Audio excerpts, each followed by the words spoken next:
LPL as a whole. We have seen first seeds from the LPL collapse before. EDG here in Game 5 of the finals, putting up. And this is exactly how they managed to get to Game 5 and win last time around. They are so good in this position. You look on the other side, Damwon Kia, of course, 5 games against T1. No strangers on either way. But now blue side rests in the hands of Damwon Kia. And so these weird Nami mind games are not going to plague them this time around, you should expect. So, the Yuumi going to be taken away and both of the key picks from EDG from Game 1 removed as well. And I'm so excited to see what gets left up, because obviously we've seen 2 games of Damwon on blue, 2 games of EDG on blue, and depending on what side they are on, will depend on what has been let through. EDG is saying no to the Lee Sin. That will not be given to Canyon. That makes sense. The Ryze and the Jarvan both being respected, as you have already highlighted, Atlas. The question is, Aphelios, Nami, the Zoe, all these things are still up and available. Lucian as well for the side of EDG. What will actually be left up? LeBlanc is the other big pick too. I mean, there's so many, right? Well, I was going to say, the big question mark in my head is, are they willing to give Twisted Fate to Showmaker?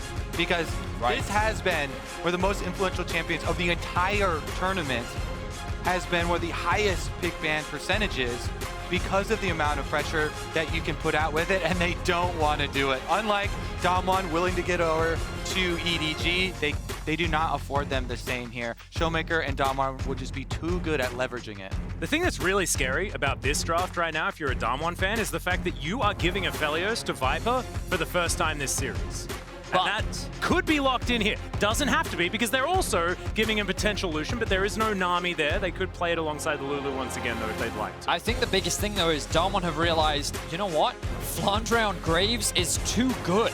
It gives EDG exactly what they want. They just don't go top lane when he's playing this champion, because he doesn't need assistance. You don't have to invest resources into him.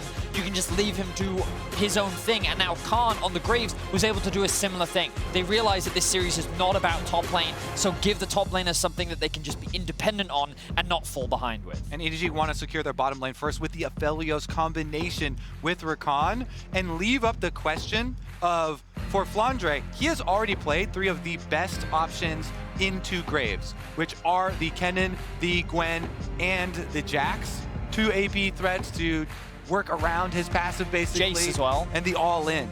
So Jace also still being left up. You can't ban them all out, and he will have these options left up. It's just that on the other side here for Ghost, you know, after being pushed this far down, now him back on Zig's duty to do that wave clear. He's been very good with it, I will say that, and it does give them that AP from bottom side too.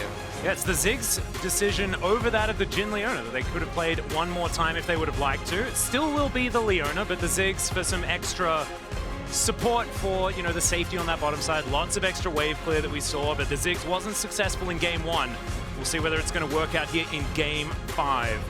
Scout now, what is his choice going to be? They could lock down a counter pick, or an attempted counter pick for the Graves, or they could just pick LeBlanc and then ban away answers to it like they have done in the past. Wow. Remember that Showmaker's pool is very deep, but this is a big comfy pick for Scout if they want it. But I kind of like this a lot more. When we saw Flandre bringing out the Kennen against Gen G, he was massive on the Kennen. I will admit, he didn't look for a lot of flank plays, but what he did do was every time his flash was up, you know that he used it to get onto the backline, and I think that it offers so much teamfight power. When combined with the Rakan as well, I think that it is a very powerful pickup for EDG and can be a solid answer into the Graves. And now we hone in on the jungle. Already with the early Jarvan ban there from Damwon, they're continuing to whittle down. Last time we already saw, goes to Viego next. Take this one off the board. They're playing chicken here in jungle bans, saying Canyon has a deeper pool than you. Yes, you've won some smites. Yes, you've won some team fights, but they're trying to push them off. And if it's 4 jungle bans, there's a possibility we see the Graves flexed into the jungle, and then a potential Kennen counter pick towards the top side of the map, and crazy stuff like that could potentially happen. But there is the Talon ban. Xin Zhao, the last one sort of left up, that is worth a mention here, and then we really do go into the dregs of the choices But Xin is the obvious. If you want to ban a jungler, Xin is what you do. They're still thinking about it. I think that they're debating the LeBlanc ban. I think that was the thing that they were debating. Do we get rid of Xin and really pinch the jungle pool? Or do we instead remove Scout's ability to play LeBlanc and actually just take him off of one of his comforts? Of course, Zoe is still up and available, and they could go for that if they want to. The question is, do they want to lock that in, or do they instead just want to secure themselves a strong jungle? Looks like Zoe is going to be the consideration here. Thought Orianna could have been a choice as well if they want to go full team fight, especially with the pairing with Rakan, but no, it's going to be Scout's comfort. Once again, he's been so good on this Zoe and so clutch. I actually like going for mid lane pick here and saving for jungle counter for EDG, because if Damwon go for the Xin pick, then you can play the Trundle into it and use the Pillar. So it's really effective against Xin because Pillar, there's no escapes for Xin, and with a low cooldown ability, you can oftentimes put him in really bad spots where he has to burn ultimate or even a summoner spell. And Damwon don't take the bait. They see it coming a mile away. They're not going to fall into it. They take the Trundle themselves. Yeah, so it's going to be the Trundle locked in. I'd very much like to see a Syndra response. Yes, exactly. And that's what he's going to go with. Showmaker Syndra has been very, very strong. When they hovered the Orianna, I'm not going to lie, I was terrified. Didn't like it very much at all, but this one feels a bit better. We'll have to see whether it's going to be locked in. There it is. I thought the exact same thing as you, Atlas. I thought that Syndra made way more sense here, especially into Kennen, into Aphelios. All these champions that want to dive onto, that Scatter the Wheat offers so much power, and also a very strong laner offers that much more early game wave clear and potential jungle setup when looking at potential strong 2v2s for them to play around. The question is, how will EDG round things out? Xin Zhao kind of looks like the last jungler left, and that is what they will go for. So, the final drafts of the World Championship 5th game have now been decided. EDG have a lot of team fighting prowess. They have engaged with the Rakan, with the Xin Zhao, the follow-up with the Kennen, strong poke with the Zoe, but Damwon, very powerful wave clear, very powerful pick potential, and pretty strong team fighting themselves. And you know what we've looked at, guys? We've looked at a mid lane getting priority and winning the game. That has been what this series has been about. And now it is so volatile on both sides. Syndra can win this matchup. Zoe can win this matchup. We'll have to see who's got the better hands for this one. I think EDG might have flubbed a little bit on the last 2 picks there, because when they early show the Zoe, the Syndra, I really like into it because you can set up with the stun and go for those early pressure ganks, towards the champion and trying to burn those summoner spells. Whereas then they still ended up picking the Xin into the Trundle, which so many people like, for the Pillar, for the possibility of going for your red smite as well, and going heads up play. So a lot of it. Last game was big on jungle, and especially the early game pathing. This as well is going to be big on it, especially around that mid lane matchup. I think we have to look at the bottom side, though. It all comes back to the beginning of the draft and what the big trades were. Every single time we get into a draft in this series, it's been big trades of these priority picks that both of these teams want. Aphelios in the hands of Viper is something that we can't afford to overlook, even though we haven't seen it for so long, because it's been denied at every opportunity. He's just not allowed to get it because his late game carry potential is so incredibly high. What got them here to the World's Championship off the back of his victory over FPX. Yeah, a victory that they, a lot of people were saying is not necessarily the thing that should have happened in that moment, but they are really proving themselves as the definite first seed, bringing it all the way down to the wire. The first time we've had 15 games for a team in the knockout stage. The second time we've had a 5-game series here at Worlds. And EDG could take it all. This is it, gentlemen. The final game. Damwon versus EDG. A very exciting series, constantly going back and forth, constant adaptations in the draft, but no more opportunities left, no more chances. The representatives for the LPL and the LCK, these are the #1 seeds, and this will determine who will become the 2021 World Champions. And so far in this early game, not too much action, nothing too crazy, but you can see now the teams, the players, they're relaxed, they're feeling it, that confidence, that sort of shakiness that we saw in Game 1 completely gone. These teams are ready to brawl it out. You see the attempt on the top side from EDG with the level 1. See if they can pinch there, maybe get a summoner spell or an early E level at least from trying to close in on top side and then re-sweeping as they enter on red. Flandre, though, helping pull that red is going to take some burst. Yep, there's the lightning rush. Not exactly going to be what they want. Quick draw, and Khan is doing a lot of damage here with his buckshot. Yeah, that one hurts. And Khan is now going to try and zone Flandre away. And he's doing a good job of it, playing the matchup very well early on. Oh, that's spacing.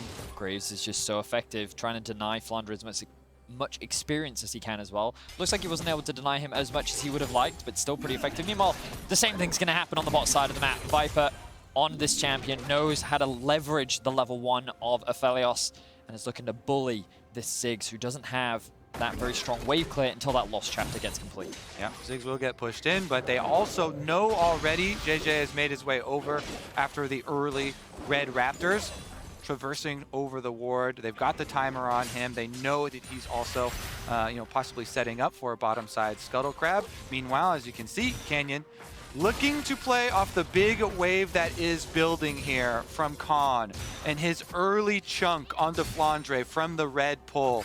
The patience, they're going to go for the dive on the big stacking wave. Look at Showmaker's positioning as well. He's going to go back to base. He has the TP available. They can just threaten this dive, and I think they're gonna commit. Flandre's got to get out of there. Yeah, exactly. Flandre, not a whole lot of options. I think Flash might have to be used there, as there we go. Pillar of Filth goes down. Flandre has to use the Flash to get out of the way, and now an entire wave should be denied unless he can teleport back in time. They even cancel the back as well. This is not very fun for Flandre. What a start in Khan's last professional League of Legends game ever. Already talked about going into military service afterwards. He gets a big chunk on entering lane. Jungle comes up, pushes them off of the stacked wave. Flandre has to teleport back, and you will retain that CS lead. Good bubble there from Scout. Going to be able to get a fair bit of damage here onto Showmaker. Has a Ghost Blade as well. Pretty good active to have just randomly picked up. Very nicely done. It's Mako moving towards this mid lane now, actually getting earlier roam than Beryl here. And Scout picks up Australia's. Teleport back from Khan. So things sort of resetting. Absolutely no leads for either team just yet. Is JJ going to be spotted here by Beryl? And it looks like a bit of a battle, but remember, you can't kill Leona. That is the rule. And Beryl is just gonna hit it. Annoying him, trying to take away some of the Krugs. Krug defender. I very much liked the Zenith Blade thrown at the Krugs because they were the threat in that moment. It wasn't JJ at that time, but of course not going to be killing either of them. EDG now with control of the wave. We see a small CS advantage in favor of EDG for JJ, just because of the early gank that Canyon invested into top. Now Canyon's trying to answer it by stealing away the respawn of the Raptors. Timing just right for him. The question is, will JJ be able to get there in time? No, he won't, because Canyon's going to throw down the smite. He knows that JJ is on his way and is just going to walk away with this camp. So, well played there by Canyon. Good awareness. Has the push in top, also has the push in mids. And of course, we have to mention Showmaker's fabled Predator, Syndra, once again. Yes. Imagine that he will be looking for some roams. Speaking of, JJ looking for a top play, but nothing really going to amount off the back of it. But I do think that when we talk about JJ, we're going to have to look at him in the context of the whole series. I do think that he overall has had an incredible performance. Throughout the series, he's had a 90% kill participation. Things happen when he is here. He is the cornerstone of what makes EDG action happen. And you talked about it, Kobe. Such a young player to have such a massive impact on this EDG roster, especially throughout the entirety of Worlds. Very impressive to see. Yeah, you never quite know how players are going to react to this level of pressure and the magnifying glass of the final stage. And yet he has shouldered that pressure extremely well, being pivotal in their victories. That 15 CSD really caught my eye as well. It just means, at 15 minutes, right? That just means that JJ's been getting to exactly where he needs to be on the map early in these games, and Canyon has leveraged so many victories off the fact that he can out-jungle you early and really get you on the back foot. JJ has just not fallen prey to that whatsoever this series. A lot of it is working off those teammates accordingly, and I have to say this time around, Canyon playing up to Khan and playing off that big minion wave in the early chunk that he got, it was very much correct, but it doesn't show in your individual stats as a jungler, It shows in your top laner stats, so a benefit there to the team. Yeah, and Khan's stats have been pretty good, so maybe that's something we can help attribute to Canyon there as well. Is Dragon going to get started up? Ooh. And Canyon looking for a bit of an early one here, still a minute and a half on the Rift Herald. It's just going to be this Mountain Drake taken down. So Damwon Kia, neutral objective starting early, and that's a good sign if you're a Damwon fan, because they didn't get many of them in the last game. The timing is really good here from Canyon because he recognized that Viper and Maker wanted to go back to base, get their reset out, and I'm very confident this is the earliest Drake of the series. Yes. All Drakes have been starting at like 11 minutes, 12 minutes after the first Herald has already been taken, but as you rightly said, Canyon wants to get ahead of the game here, secure that one for his team, and there will be no contest because, of course, the EDG bot lane is not there to contest, as Showmaker also looking for a quick base, has the TP, which he's now going to expend, and I think that makes sense. With the Herald spawning in about a minute's time, and Scout likely needing to reset himself, given that he does have the TP up and available, Darwin just want to keep this mid pressure up, and then look to contest that neutral, which will be spawning in 40 seconds time.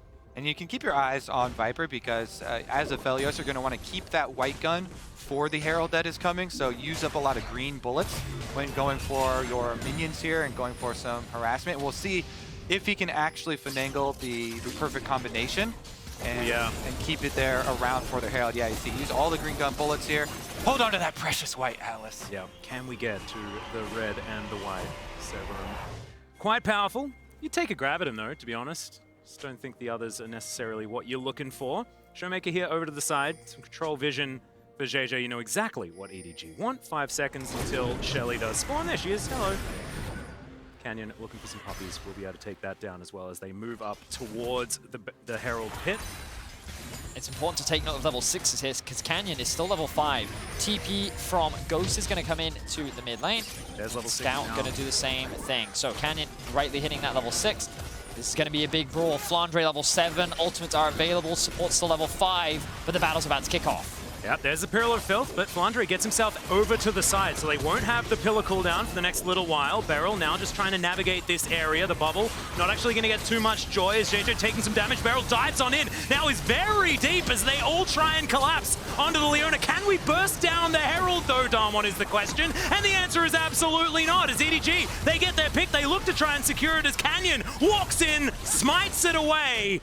And Darmon here at least get the trade. Whoa, they actually still get the Herald after Barrow went on a one-way mission there over the back of the wall. Thought they were going to get pushed out with some cover fire there. Showmaker lays down the stun. Canyon goes in. He salvaged the situation for Damwon, picking up the Herald. So Viper actually hits the eye, does about 1,000 damage to it, and then immediately puts it in smite range for Canyon to secure. So nice takeaway there from Canyon, but as you rightly said, Beryl just wants to set up the engage, and I think the idea is good, but the ultimate comes through from Ghost, and you can see that it just doesn't do any damage. So the moment that he drops, EDG want to re-engage, but then you'll notice this auto attack coming out from Viper here, hits onto the eye, makes it low enough, and then he's able to secure that smite.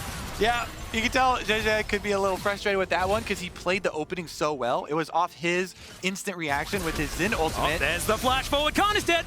He's extremely dead. The flash committed from Flandre. There was no options for Khan. Really beautiful execution. So I at first didn't think that the flash was necessary from Flandre, but he's like, no, you're not getting away from me. I'm going to make sure that you don't have any opportunity Yeah, when I said execution, I meant in the killing people style of execution. That definitely was what happened. Yeah. Beautiful stuff there from the EDG top side. They're now leading kills. Both those kills sitting on top of Flandre. We've talked about how he's kind of been this just reliable top lane carry that doesn't get a number of resources. He's getting those resources as Scout gets attacked. Yeah, he's going to have to flash to get himself out of the way, but I don't think it's quite going to be enough. As the portal jump brings him back, he survives for the moment. Hextech Minefield goes down, but there's no way Scout's walking in that one, so he will survive this still. Damwon here investing all of Beryl's stuff, but otherwise not too much more as the pressure is going to continue. Bottom side of the map, though, Viper is getting more and more and more. Big dodges there from Scout. They're still going to drop the Rift Herald in their patented Damwon play towards mid where they bring the bottom lane over. This time around, they're not getting paid for the dive, though. Really good stuff there from Scout, dodging away from it, allowing bottom side to keep on pushing. Woo! I think it was a stolen exhaust, so Scout just using a few of his buttons there. Always gets a little bit frustrating with Zoe, throwing out as many summoner spells as he would like. Now has a Predator available as well. Showmaker wearing the T1 colors. Moves back towards the mid lane to try and tidy this one up. So as the dust settles, we have about 1,000 gold lead, the 11-minute mark for EDG. And that is a fantastic sign for the LPL first seed. If you want cool story stuff, Atlas, Give me a cool story one. it's Showmaker not only using SKT's skin, looking to replicate SKT's dominance throughout Worlds, but also it was he who was represented as Syndra in the music video coming into the World Championship. So what better way to end your tournament with this champion than to lead in with it. It's just, it all comes together, you know? Foreshadowing. The scriptwriters knew all along. The scriptwriters are very powerful. It is, I got to have a chat with them for a little while, just before Hanwha got promoted to the World Championship. I was out of the loop after that, though, so things went a little bit awry. But EDG now defending here in this mid lane. And Scout just pretty comfortably dealing with Showmaker right now. Yeah, he is such a big part about the set for both these two teams. As far as their mid lane, you know, getting the long-range CC abilities ready for the Dragon. Moving in, clearing out this vision here. Showmaker tries to hover over. Similar for Scout. It's going to be about skill shot accuracy, as it is going to be a full commitment. Flandre and Khan both recalling from top lane with their teleports ready. Canyon falling asleep and Flash already blown. He won't have it to get in for a smite steal now. Yep, has popped the Predator to try and get himself there, but like you say, no way over this wall as Scout throws out the bubble as well. It is going to be a trade of Drakes in this early stage, but EDG will not be put in that soul point position this game. And Scout moves around, gets the bubble onto the jungler, chunks him out, gets his flash, earns the team the objective without any bloodshed. No top laners have to burn their teleports either. Just going to be the draw there as they pick it up in the aftermath. And I love the movements of EDG just because it feels like they're playing with confidence, you know? They know the position that they're in, but I feel like that we're seeing the same EDG that we've seen all series long, apart from the first game where both teams were a little bit hesitant to make that first play. But even then, it was they who used that Realm Warp to make that first blood happen in the bot lane. It's just every objective, they are there, they're ready to fight, and they're ready to contest to make sure that they can maintain this early game lead that they built for themselves. Nobody expected EDG to win the finals in the LPL. Nobody expected them to win the finals at Worlds, and yet they are 2-0 ahead in the finals here, setting themselves up with some very good outs for later in the game. 2 of the early kills, both of them, all of this gold funneled onto Flandre on this Kennen.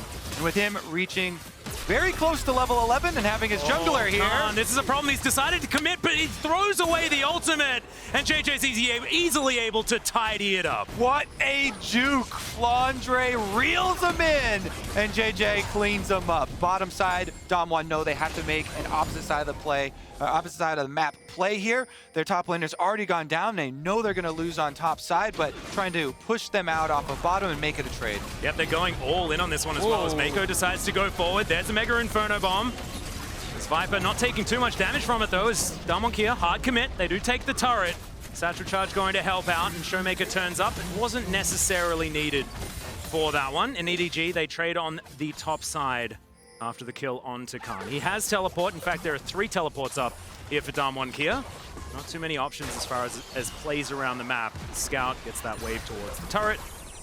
Now looks for a little bit more. The bubble connects onto a minion. It's not too much to worry about. Shirley available for the next little while, and we'll see whether she is going to be another point of contention once again. Well, pings are coming down from EDG. That is a lot of red pings saying EDG is on their way. They want to fight for this, as they have consistently done throughout this series. Mako is the first to arrive to drop those wards down. Khan looking to contest. We can see that Flandre does have the teleport, not level 11 just yet. I imagine that's what he wants to get before the fight kicks off. And there it is, the second point in his ultimate. An extra bit of damage coming into the team fight, which is definitely going to be very valued off the back of his rocket belt being completed as well. Yeah, he's very scary cannon at this point in time. Mako gonna have to walk over some mines perhaps. No, he's all right. Going around for a flank, but you see both sides are warded here by Damwon. So if Flandre goes for it, he's going to run into a lot of wards, and they take a huge amount of poke damage. Yeah, Khan has found Flandre here. End of the line comes out as well, as it looks like Shirley has been started by Damwon Kia. The cannon very far away from this fight as the stolen ignite lands onto Khan. Mako doesn't have his ultimate quite yet. They want that cooldown, but the Rift Herald might have to be given over. They can't afford to wait for it, and Damwon will sneak it through. Yeah, the timing not quite right there for EDG, but it was smart of them not to decide to go further in. They can fight over this next dragon. As we, of course, have the Ocean Soul available to us. Showmaker looking for the stun, does get it onto JJ there, who immediately has the Crescent Guard to stop himself from going down. But now, another cooldown unavailable. Scout did use his TP to join the fight. A lot was invested there. Good damage from Scout. The bubble is going to land onto Showmaker as well. It's so important. He wants to get the paddle star, but couldn't quite wrap it around the rest of Damwon Kia. Golden goes barrel as Mako makes his way out of the fight, but he can't get back in, and JJ didn't have the ulti and will be taken down. Damwon get the pick, but it's just one. Not only do they save Barrel, they extract him without even having to use his flash, but they also take down Jungle.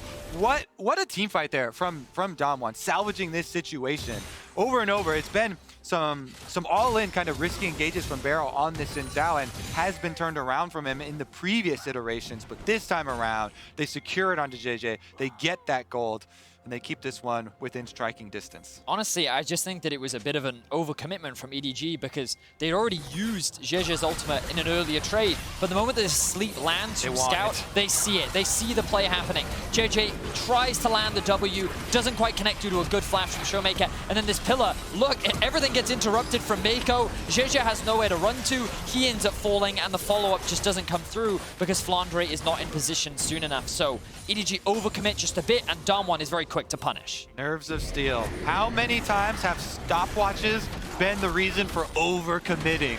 Barrel there, he does not hesitate. He waits until he sees the whites of their eyes. The Rakan is right next to him, about to charm. Then he hits the stopwatch. They draw out the cooldowns. He still has his flash. He walks away unscathed. He makes it look so clean, so easy, baiting in EDG and securing that kill. There's going to be turrets falling on the top side of the map. They were looking for the inner as well, but Scout is able to defend for the moment. Now Khan feels that there's going to be a lot of enemies in the area, and there certainly were, so he has to give up his own red buff. In fact, it's taken right on top of Vision, which is a little bit of adding insult to injury right there. Has to watch his prize fall.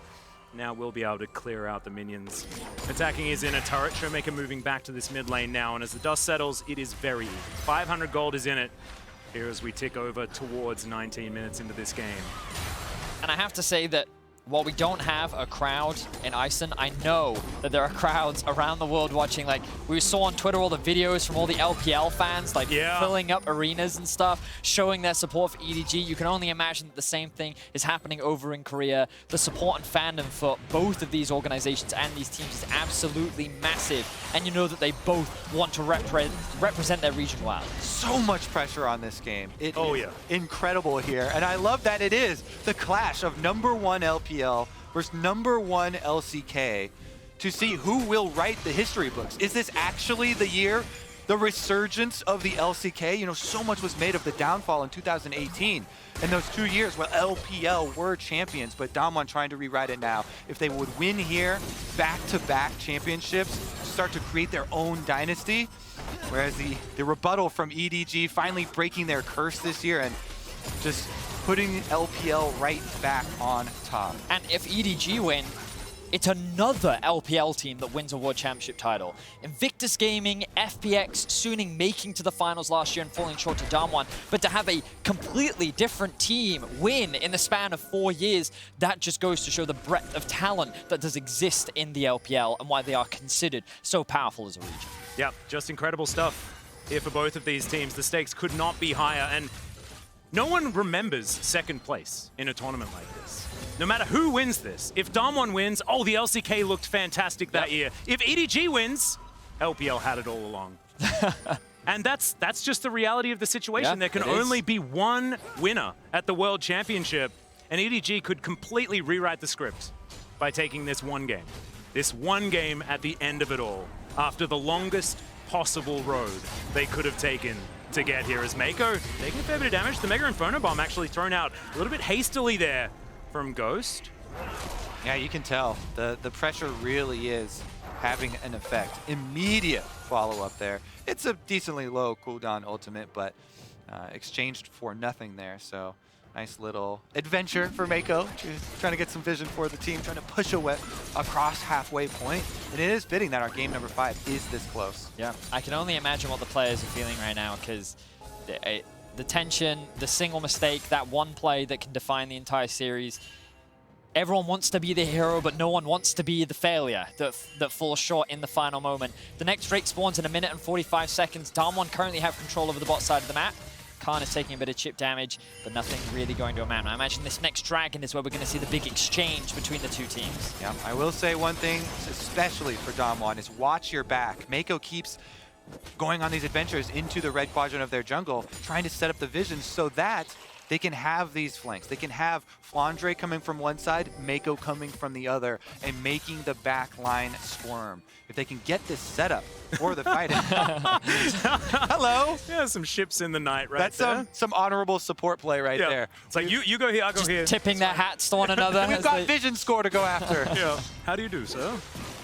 Beautiful. And a lot of it is, of course, around this Drake that we talked about a minute now. The top wave, neither team has gone for. They could send Khan up there. They could also send Flandre up there. Flandre is going to push out this bot wave, does have the teleport available, but have to bring up that vision that we talked so much about. Look at this bot control. All of it in the favor of Damwon, except for that one little ward just outside of the control ward's eye that will be a potential flank ward for EDG to leverage. And you oftentimes will set jobs for people when there is a lull like this and everybody's looking forward to that team fight. Big part of the jobs there for Damwon. Marking this Kennen, a good use for Trundle Pillar is of course trying to find the Kennen early, throw down the pillar just to make or delay that engage and force him to use some... Showmaker. Yeah, he's so far forward, has to flash out. The scan of the week is good, but it's not good enough. The slicing Maelstrom comes in, and now Khan trying to take down Canyon. There's the collateral damage, finally. He gets it done, and he's not done yet. JJ taking a lot of damage. Khan will fall down. Ghost is still alive, doing a fair bit of work, but Beryl, he's in the middle of 4 people, and EDG will wipe them off the map. It's just a lonely Ziggs, and EDG have full control. They find Showmaker and they put him in the dirt. EDG don't give them time to set up, time to hand out those jobs. Mako has been setting up this vision for the past 2 minutes. Vedius, all of that groundwork laid, adventure after adventure into the red quadrant of the jungle, and they find him. They find the Syndra. And so much of this game is thanks to GG, yes. But Flandre has been such a consistent and reliable factor. And the fact that he was able to get into that bush, the fact that he was able to catch out Showmaker, the top jungle duo together found their mark. They found the team fight. And now they have 3 Drakes and are looking to take control over this final game. Yeah, it is soul point here for EDG. We have another 4.5 minutes before the fight for that soul, but it's so much extra control, and we saw in the last game, EDG are so good at holding onto it as we throw to the Axe replay. No hesitation. Look at that. All 3 members from EDG. JJ hits the W, dashes over the sidewall. Both Rakan and Kennen engage, and now they're right back at it. Yeah, Observe is a little bit trolled by the fact that it's Leona taking damage. She doesn't die, remember? Able to just wander her way out. And that was all for the Scuttle Crab, as should be. World Finals, you should be competing. Every last breath for that crab. The EDG that secure it. 2K is the goal lead in their favor. To be honest, I feel like that if you could describe this series, it would be a 2K gold lead. Yeah. That just goes to show how close both these teams are. EDG have been ever so slightly ahead in a lot of early games in terms of the gold, but Damwon have done a great job of keeping even. You can see second items are starting to come through. Flandre and Khan really are the big damage dealers at this point in time, but look at this, a Force of Nature completed by Jeje, knowing that the real threat are those AP threats. And Beryl once again looking for a pick. Mako awkwardly stuck between a rock and a pillar. Yeah, that's you had a rock and a hard place opportunity there. I know, I tried to be clever with it, you know. The low-hanging fruit was not taken by Vedius. Not this time around. Great evasive maneuvers there. Yeah, that was beautiful. Successfully avoided. And then I decided to run right into it immediately afterwards. So much here comes down to it, though. And you see Damwon continuing to fish around, popping these sweepers, looking for the opportunity. They know if one person on EDG makes that mistake, this still can be blown wide open for them, trying to find that pick. They've got the follow-up. They do the groundwork here. Again, pushing out on top side. Khan, he's now the one with the Graves. Shoves it out on top side, gets the reset off before they can transition over, but right back at it. Mako constantly setting up for these possible picks, constantly getting this deeper vision, giving them the advantage. Now Viper with his Bloodthirster completed. He's going to go that route as well. Collector done for Khan on the opposite side. Of course, the Bloodthirster is an option for the Graves, but he's not deciding to go that way. Is now Damwon position around this Baron that is under vision from EDG. Control it in that back of the pit. Damwon need to do their vision homework, clear things out as best they can. Mako coming back in yet again. To a fresh shot, does have himself just one control ward. There's will repair in that brush. JJ goes in, immediately Mako follows up. The quickness stun, absolutely fantastic. As the charm comes through, but the ulti from Viper doesn't connect onto the targets that they wanted, and EDG not going to be able to find anything of note. Flash is almost available again for Khan and Canyon. Good scat of the week for the stun there. JJ gets himself out. Half health, but still feeling healthy enough to fight for these objectives. Really clean from Mako there. I thought that could have been another massive fight for EDG, but the follow-up wasn't quite there. Viper not quite able to land his ultimate. And Flandre didn't want to commit. Doesn't quite have the flash just yet. Exactly. It's so imperative for Flandre to be careful with his cooldowns. Everything now riding on the Kennen, since the supports have traded their ults already, and Beryl has to flash as well. Yeah, he's out of position. Flandre underneath this turret, desperate for it, but doesn't quite calculate effectively. And Beryl's able to successfully limp his way out, but no flash, no possible engage with that one now available for Beryl. Wait, the two-man Baron is going on right now. EDG have no idea. Yeah, and Damwon here can throw down the ultimate from the Ziggs. The Baron's still going down. This is the World Finals, and they're sneaking it with two people. 3K left, Canyon going down, burning. Mako, can he actually get a ward into this pit? He does, and he gets the bad news! It is taken by Khan. There was no smite because Canyon had to use it to stay alive! Absolutely brilliant from Damwon. The bait and switch was real. While EDG were focused on securing that mid tower, they didn't even realize that the Baron was being snuck right from underneath their noses. Now with the Baron buff, they're going to leverage this to try and get mid control and look to fight for the Ocean Soul. Damwon pulled a magic trick out of their hats in Game 5, 28 minutes in, now wearing Baron. This changes the entire structure of the game. They can now hard shove, already pushing up bottom side with Khan now joining the rest of the team. No more teleport left on him. He's got to get there because the long range picks with the mid laners are threatening once again. Moving into the river for the vision. Oh, they're immediately starting off this fight. Yeah, the Solar Flare's going to land. Flandre goes golden. He can't use that on the offensive now in this fight if it does actually break out. But Flash, Slicing Maelstrom, both available for the Kennen. Keep your eye on the Lightning Mouse to see whether he can get the work done. But the Drake under EDG's control, and this is Ocean Soul available for the LPL squad. The teleport to come in through from the flank for Flandre. There's Damwon Kia, they're still biding their time, waiting for their opportunity as Mako goes in, pops immediately like a balloon, but Canyon going to follow suit. Flandre gets exhausted, and Khan now trying to continue this fight. Some low health bars as the flash comes forward. Khan goes golden. Viper is still alive though, flashes in, Showmaker down to 200. He's a sitting duck, and it's a double kill for Scout. Now he's flashing forward, picking up all of the summoner spells, and it is good night for Ghost and an ace for EDG. EDG will smash the dreams of the LCK into the ground here. They get the soul, Venius. They clean up the extra kills off of the team fight, and EDG will push ahead, taking full control of Summoner's Rift. It is EDG that is out team fighting titans that is Damwon. No one thought that they could falter in the 5v5. No one thought that Damwon could fall short, but it is EDG that is stepping up for the LPL and is getting everything that they want against Damwon. Mako sacrifices himself in the initiation, and it's about the follow-up from Flandre on the Kennen that got all these early kills. Mako goes in, locks up 3, gets bursted down, and then Viper dishing a huge amount of damage, but Flandre creates the space for JJ to secure the dragon while they're all getting picked off. And then Flandre escapes with the charge out on the back of the fight, and since Viper's been kept alive, he can flash forward on Aphelios once again. Where have I seen this before? The Aphelios, after the dragon fight, flashing forward, cleaning up the kills for EDG.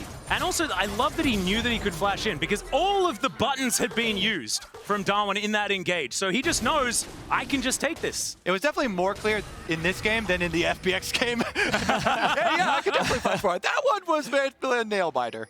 Wow, but what a performance from EDG. They now have everything that they need to get the LPL their 3rd world title in 4 years. It was Damwon who was able to stop that track record. It was they who defeated Suning last year. But now EDG, a team that many coming into the tournament expected to be a favorite, a team that many considered to be able to rival Damwon, but not to be able to defeat them, is coming up clutch in this 5th game. Especially for guys like Mako and Scout, who have put so much time into this organization, almost their entire careers. Mako 7 years, Scout 7, and Scout 6 after his T1 time. Yep. Those guys have really put in the time. And remember, the EDG, they weren't always the LPL's favorites, right? Like, the fact that they certainly were not. They took apart WE, they took Clearlove away, they won MSI, but after that, they just kept falling short. Worlds became a meme for EDG, but here they are, in the finals, so close to securing themselves the World Championship. And the fact that in their first year, they finally make it past the quarterfinals to win the whole thing would be massive for EDG and the LPL. Okay, back to this game though, still some split pushing to be done for DK. They send Khan out to the bottom side, pushes in, forces the recall, forces the resets.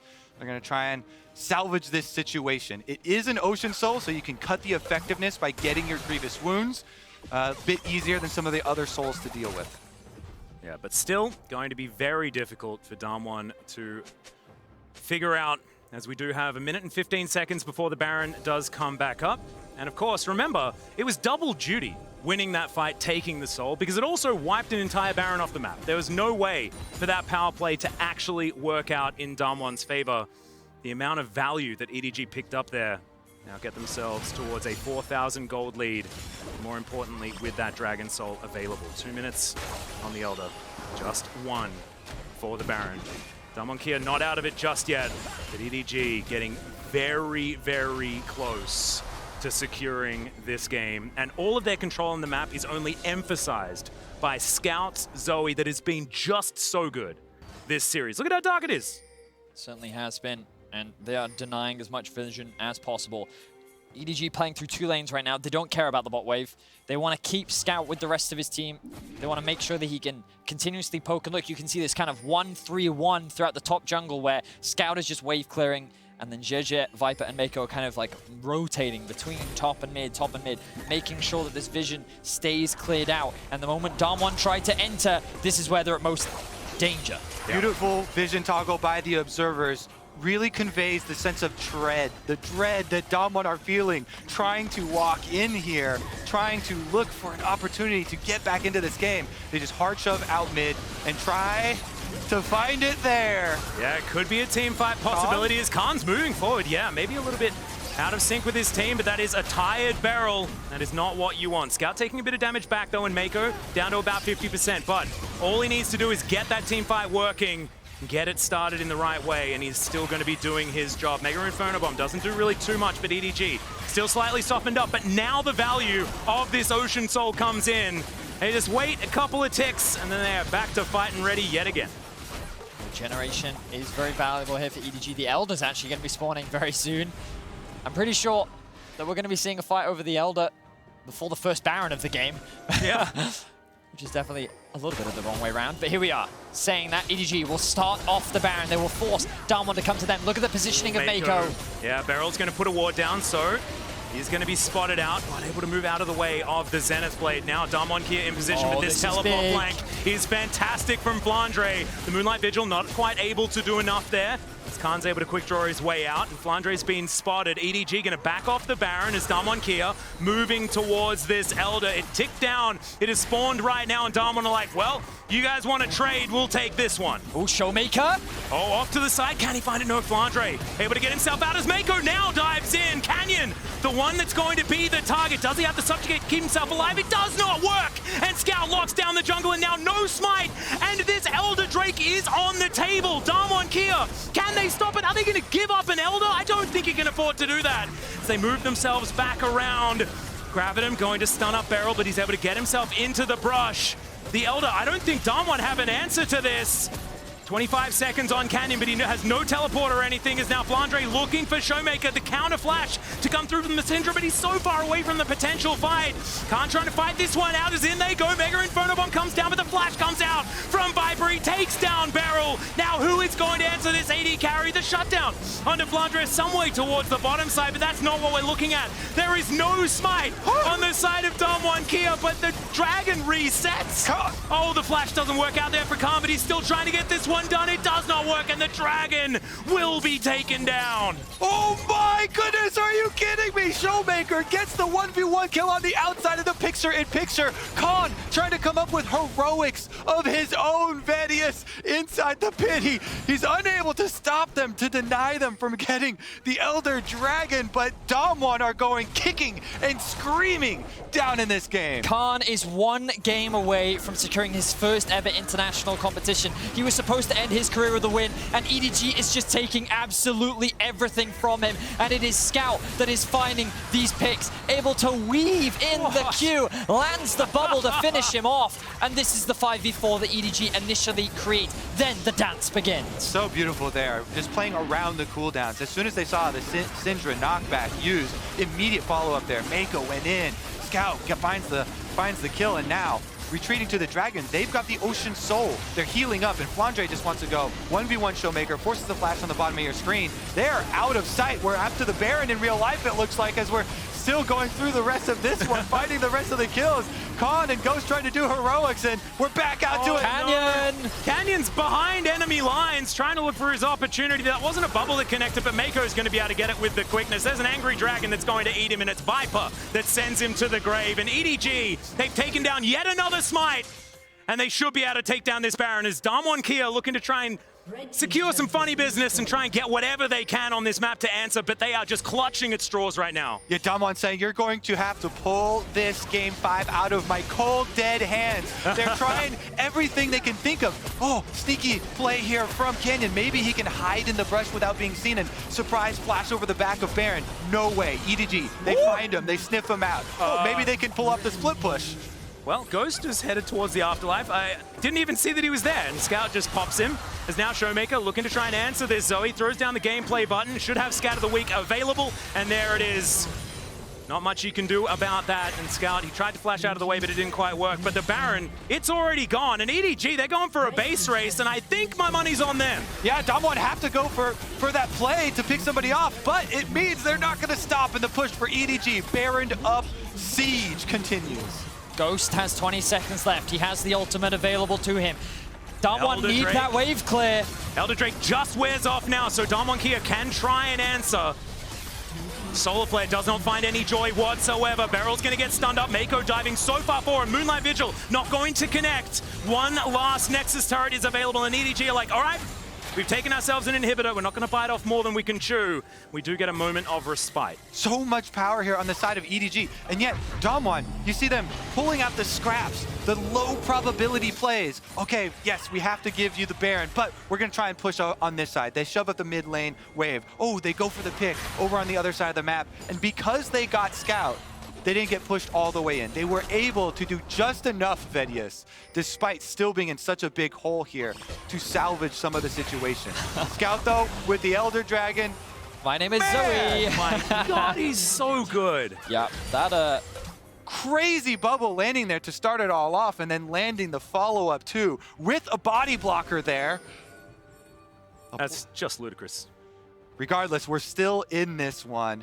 So close now, with still 1 minute and 15 seconds left on this Baron. You have plenty of time for 2 more waves for EDG to be able to shove, to get more out of the rewards for that Baron. As much as Damwon are fighting, kicking and screaming, scrapping to try and avoid losing this game, EDG will steamroll ahead. They are inevitable. They will come for the siege. Ken in mid, push up that wave. Super minions on top side. You see Khan trying to buy some time there, and the rest of EDG looking for what they're hoping to be their final fight. Well, Mega Inferno Bomb's going to try and deny it, but look at the Baron protecting these minions so well. The Ziggs, the wave clear doesn't really work, and now that's a teamfight tool that they're missing as well. Moonlight Vigil going to connect onto Ghost fantastically, but he does satchel his way out. Still, it's just going to be creating space to take down these inhibitor turrets and inhibitors. The mid lane going to go down as well, as EDG will crush the base of Damwon Kia. Do they have it in them? in order to close this one out right here. There is one turret between EDG and history right now as Viper dashes forward. Showmaker goes golden, but it's not going to keep him alive. Mako is going to be the sacrificial lamb, but it's a double kill already for Flandre. Lightning rushing his way out of this one, and now the Nexus is exposed. Damwon Kia are limping, and EDG have the man advantage. The Nexus will go down, and against all odds, EDG will be your 2021 World Champions. They've done it! They've actually done it! The LPL is back on top. Fedius, combo breaker on Damwon's attempt for the back-to-back titles. So much prestige there. All the EDG had to do was break their world's curse as soon as they got through the quarterfinals. They make it all the way to the end. Champions. 15 games in the knockout stage. No other team has ever had to work that hard, play that many games to convert, to make it happen. A historic run for EDG and a heartbreaking loss for Damwon. A team that looked so dominant, a team that seemed like a cut above everyone else. It was EDG that was able to match them. It was EDG that was able to get the better of them. But what an amazing final. We got to see two of the best teams in the world go toe-to-toe. Some incredible team fighting at every point throughout the series, but it will be EDG that comes out on top. It will be EDG that are the world champions of 2021. The adaptations, the Smite fights, so much work put in by this team. It was just so much control for EDG, but in every single game, it felt neck and neck. So congratulations to EDG as we head to the trophy ceremony presented by Mercedes-Benz.